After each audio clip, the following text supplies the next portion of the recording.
નમસ્કાર મિત્રો, અરબ સાગરમાં સર્જાયેલા ચક્રવાત શક્તિ અંગે હવામાન વિભાગે આગાહી કરતા જણાવ્યું છે કે 6 ઓક્ટોબરે ગુજરાત તરફ સક્રિય વાવાઝોડું યુ-ટર્ન લેશે, જ્યારે ગુજરાત તરફ ફંટાયા બાદ વાવાઝોડું ધીમું પડવાની શક્યતા છે.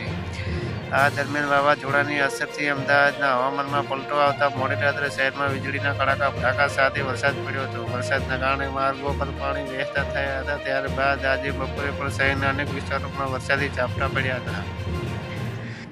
આગામી 5 દિવસ રાજ્યમાં ભારે વરસાદની કોઈ શક્યતા નથી એવી આગાહી પણ છે, પરંતુ કેટલાક ભાગોમાં હળવા ઝાપટા પડી શકે છે એવું જોવા જઈએ એવું હવામાન વિભાગે જણાવ્યું હતું. જ્યારે 8 ઓક્ટોબરે દ્વારકા, જામનગર, પોરબંદર, સુરત, નવસારી અને વલસાડમાં મધ્યમથી ભારે વરસાદની શક્યતા છે. અમદાવાદમાં છૂટાછવાયા સ્થળે હળવા વરસાદની આગાહી કરવામાં આવી છે. આજથી 5 દિવસ બાદ ઉત્તર ગુજરાતમાં ભારે વરસાદ પડવાની આગાહી કરી છે. અમારે ચેનલ લાઈક, સબસ્ક્રાઈબ અને શેર કરજો. ધન્યવાદ.